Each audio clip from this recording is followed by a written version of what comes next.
What's up everybody, Jared here with carbuzz.com, and today I am out in sunny California driving the 2024 Acura Integra Type S. This is a car that I have been so excited to drive ever since Acura announced the 5th generation Integra a few years ago. Now, the standard Integra is powered by a 1.5 liter 4-cylinder engine, but this new Type S model is powered by the same 2-liter turbocharged 4-cylinder that you get in the Honda Civic Type R. Now, you might remember that the old Integra Type R is one of the most legendary JDM hot hatchbacks of all time, and today we're going to find out whether this new Type S model can live up to that car's legacy, despite not being called a Type R. Now we're going to start with the styling. So this is a much different looking car than the standard Integra. In fact, every body panel from the A-pillar forward is going to be unique to the Type S. This is a wider car. You can see, look at these fender flares. Viewed from this angle, you can see this car is 2.8 inches wider than the standard Integra. It looks great. You've got wider 19-inch wheels here on the Type S. You can get them in a gray or this bronze. Now, Acura does charge, I think, $2,000. I don't have the full spec sheet yet, but Acura tells me that is a $2,000 option. I like it, but I don't know if I like it that much. And then we have our red Brembo brake caliper in there as well.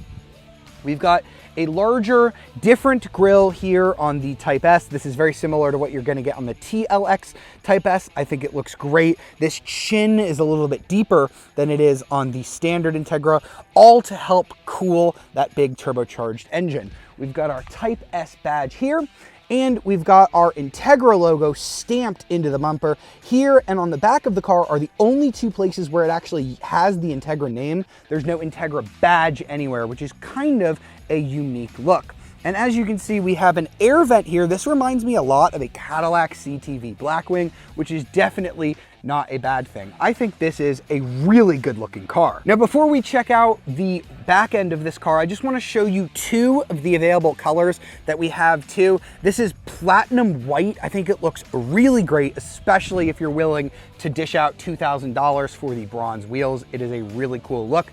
And then there's Apex Blue, which is a color that we have seen before on the Integra and other Acura models. This is also a gorgeous, gorgeous color. Honestly, I'm not really sure which of the two I gravitate towards. They're both pretty darn great. There is also Tiger Eye Pearl, which is, I think, my personal favorite. It's kind of like a bronzy gold that is exclusive to the Type S. So if you want the most unique color, that's probably the one I would want to go to.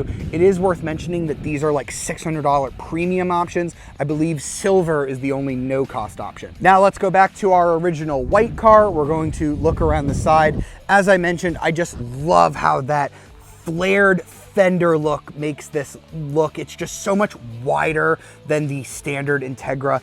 Viewed from like the side here, oh my gosh, I love that big bulge from the wheel. We've got another Type S badge there on the fender. This is really cool how the wheel arch just kind of bulges out of the back. You even have a little piece of it here on the door as well. This is a 5-door model, which I know a lot of people are ready to complain that this new Integra is not available as a 2-door, but I'm gonna go ahead and tell them to shut up, because the first generation Integra was available as a 5-door. So this does hold true to the heritage of the Integra name. As I mentioned, we've got Integra stamped into the bumper here. We've got a carbon fiber spoiler that is a dealer installed option. You're gonna have a slightly smaller black spoiler as standard on here. I love how this spoiler looks. I don't know if I'd wanna spend the money on it because this is already kind of an expensive car as it is, but it does look really great if you're into carbon fiber. And I can also tell you that the bumper is just a lot different than what you're gonna get on the standard Integra. We have the 3-pipe exhaust, just like we have on the Honda Civic Type R, although there are some changes on this one that's gonna make it more powerful and louder. The standard Integra is actually going to have dual exit exhausts that are on the outside of the car. The one downside of having the exhaust in the middle is that when you go to open the trunk, the exhaust is going to be blowing on your legs if you have the car running. And while we're back here, let's go ahead and check out that trunk space. Acura quotes a little over 24 cubic feet of space back here when you have those rear seats up. They do not quote a number with it down, but I love the fact that this is a 5-door hatchback model because it just makes it so much more practical than something like a Honda Civic Si, which is a sedan. So you can see we have plenty of room here. There is no spare tire under here, but you do get a tire inflation kit. We also have a subwoofer for our ELS studio audio, and we have some side storage on here. Now, this is based on a Civic, so don't expect to have any trunk release mechanisms for the rear seat, but you can just go ahead and come around the back. You might need to squeeze it a little bit depending on where your seat is positioned. Let me come around this side as that plane goes over my head, and I'll show you how much space we've got here. Look at that. That is a huge amount of space for a Home Depot or a Lowe's run. This Integra can definitely serve as your only vehicle if you are a one-car household. And now let's hop into the back seat now that we're done looking at the trunk. Now, the one thing that I'm not super happy about with the Type S is that this middle seat is not really a seat because you have these cup holders here. So you only have 2 sets of seat belts. That's going to limit this to being a 4-seater car. Acura told me why that is. It has something to do with the suspension geometry and the weight distribution of the Type S. It's the same way on the Type R, and it just would have had too much weight over the rear axle is their answer for it. And that's why you don't have a middle seat back there, because you do have one on the regular Integra. So just something to think about if you are planning on putting 5 people in this car. You're not going to be able to do it. But let's go ahead and sit back here. And I can tell you that the legroom is decent. This is a pretty small, compact car. This competes with things like the Audi S3 and Mercedes CLA, which are also small. So this legroom is really not that bad, sitting behind myself. The only thing that kind of sucks back here is you don't get any amenities. No air vents, no USB ports. You do get your cup holders, and that is it. So I would not want to spend a lot of time back here. And if you are going to have people frequently in the back seats, adults, it is not that comfortable back here. I will say though, even with the kind of slanted roofline, I'm about 5'9" and I have plenty of headroom. And last but not least, let's go ahead and check out the front seat area. So you are going to get a very different seat than what you're going to get in the Honda Civic Type R. Now, if you're somebody who sat in the Honda Civic Type R and said, this seat is way too aggressive, I would not want to drive this every day, this could be the car for you, because this seat is going to have suede here in the middle, leather on the outside. You're going to have 3 different color options. You're going to have this red and black combination. You can have white here on the outside. They call it orchid, is really nice, or you can have an all black. As I showed you, the interior is going to, or the back seat is going to be that secondary color. There's no suede on that back seat though. So if you get the red, that is a lot of red. If you get the white, that is going to be a lot of white. Now these seats are heated, not ventilated, and you do get power seat here on the driver's side. This is something that you do not get in the Honda Civic Type R. This is where the Type S is a little bit more geared to creature comforts, luxury, and daily drivability, whereas the Type R is a little bit more suited for the racetrack. So keep that in mind. I do love how it says Type S here embossed in the seat. This is a really comfortable seat, and we were driving on some crazy roads earlier, as you're about to see, and the side bolsters are really good. They are a little bit stronger than what you're going to get on a standard Integra, but they are not super uncomfortable on a long distance like the Civic Type R is.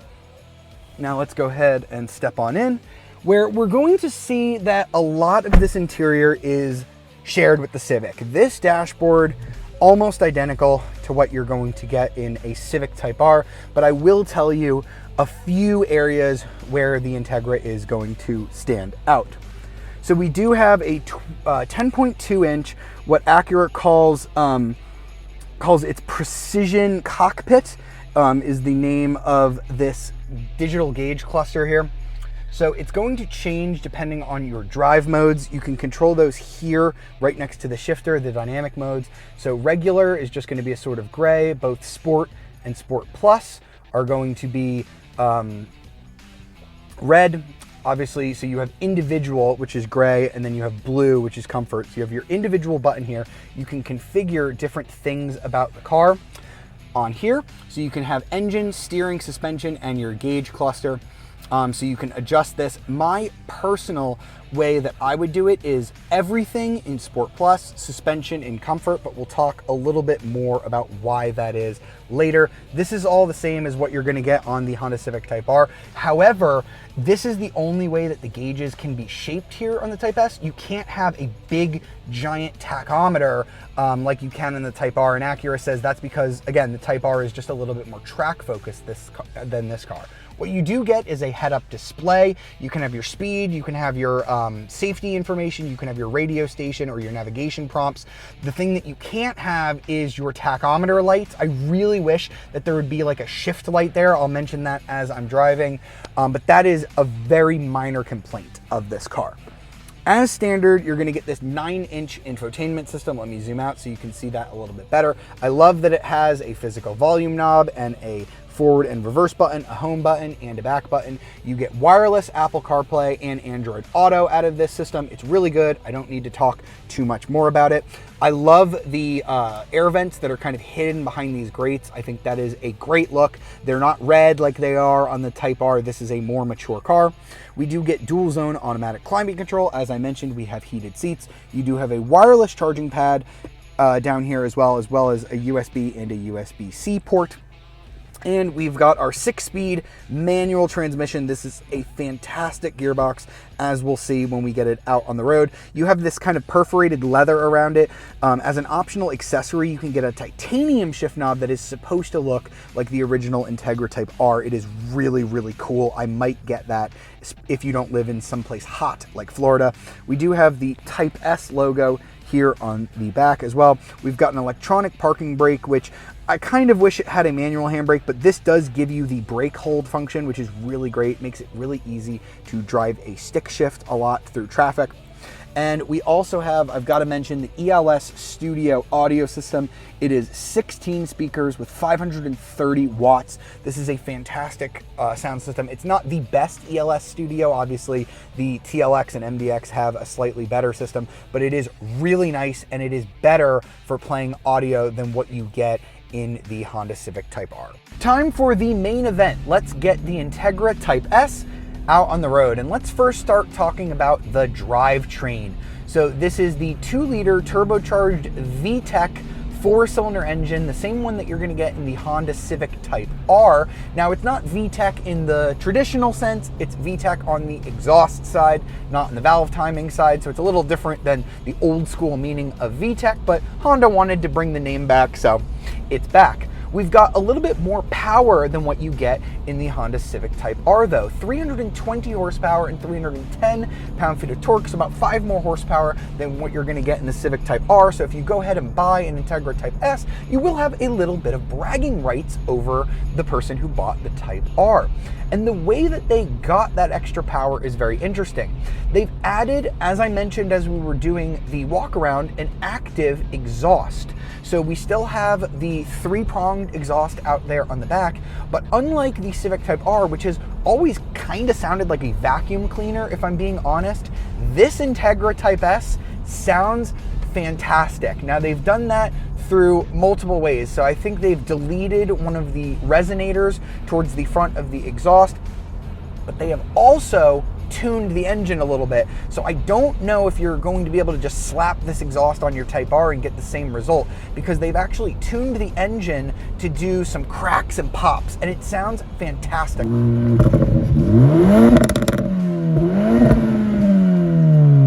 When you let off of the throttle, you're just gonna hear it go pop, pop, pop, pop, pop, bang, bang, bang, bang, bang. It's not quite as loud and as obnoxious as what you're gonna get from a Hyundai Elantra N. That is still the noise king. But I think if you're looking for just a little bit more sound and you don't want something too crazy, Acura nailed it. They got it exactly what you want. It's more mature than a Honda Elantra N, but it doesn't have that muted sound of a Honda Civic Type R. Absolutely perfect. And in terms of your transmission, you get one choice, 6-speed manual transmission. It is just as slick as it is in the Civic Type R. You've got automatic rev matching if you're not the best heel tower. I love going through the gears on this. You get like a flash on the tachometer when you're about to hit redline. I kind of wish that they used the head-up display to give you a little bit more of a shift light indicator, but I think the flashing of the tachometer is decent enough. We've got so much power. This thing can just pull and pull and pull. It is not what I would define as like a momentum car. We're on kind of these really tight, narrow roads, and I have never felt underpowered once in this car. It has plenty of power, even if you're in the wrong gear. I should have maybe been in third there instead of fourth, but you've got plenty of power, and the engine sounds buzzy and happy at all times. In terms of the handling, we've got adaptive dampers. I'm in sport mode now, which is a mode that I actually really like. We've got comfort, sport, sport plus, and then we've got an individual mode where we can kind of configure between those. If I were going to set this car up, I actually like the heavy steering. You can adjust like the steering weight, and usually when I drive like a BMW M car, I always put the steering in its lightest mode, which is what Acura did on the individual setting. Ooh, but I really like it in the heavy mode. It just makes you feel so connected with the car. This thing is so tossable. You can really just maneuver the weight beautifully. It's a point and shoot car. It goes exactly where you want it to go. We've got Michelin Pilot Sport 4S tires, which is the perfect tire for something like this. I don't need Cup 2s like you can get on the Civic Type R. I think that would be a little bit too extreme for a car like this. I have plenty of grip here with the PS4Ss. And the steering is just, oh, there's the pops and cracks. And the steering is just so direct. I love that they kept this front wheel drive because that is what helped them keep the weight down on this car. Do I miss that it's not all-wheel drive? Absolutely not. I am perfectly happy with front wheel drive on a road like this. The car just feels so much better for it. I think it would just be heavier, it would be more complex, it'd be more expensive. The fuel economy would take a hit, which by the way, fuel economy is pretty good. 21 mpg in the city, 28 on the highway, 24 combined. It's not bad for a 320 horsepower car. And like I said, the sound it makes. Oh, and you know, you can just feel when you let off the throttle, you get a little bit of that lift off oversteer, and you can feel it through the steering wheel because Honda does this great connected steering. I think you would lose a little bit of that if they added all-wheel drive here. It just wouldn't be this purest driving experience like it is here. I absolutely love it. I think in all of the adaptive damper settings, it feels a little softer than the Honda Civic Type R. The Type R kind of beats you up a little bit, especially in its sportiest setting. I think that the Sport Plus mode on this is a little rough. So again, I think if I were setting up my individual mode, I'd go sport everything, including the steering, comfort suspension, call it a day. Because the comfort suspension rides great. You could daily drive this. I think that overall, with the way that the seats are more comfortable, the suspension being more comfortable, it's less of a boy racer appearance on the outside. This is a car that I would be happier to drive every day than the Honda Civic Type R. It is just such a wonderful experience. All right, let's wrap up our time in the 2024 Acura Integra Type S and talk about the pricing. So the pricing was a little bit controversial when they first announced it for this car because it starts at $50,800. It's just under $52,000 when you consider destination. Now the Honda Civic Type R is available for just under $44,000. So there is about a $6,000, $7,000 difference between the Type R and the Type S. Now, I'm here to say that they are very different cars. The Type R is a little bit more track focused. You've got a giant wing, you've got, you know, the shift lights on it, you've got available Cup 2 tires. This is a little bit more comfort oriented, and the differences are small, but they add up if you're planning on driving this car every day. I think the seats are more comfortable. I like that you get heated seats. I like the fact that there is a power driver seat. I like the head-up display, and I like the better stereo. And by the way, you also get more power, and this sounds a lot better than the Honda Civic Type R. So is it worth the price difference? That's up to you. If you could live without those creature comforts and you just like the more aggressive look of the Civic Type R, I could understand you wanting to save your money and get that instead.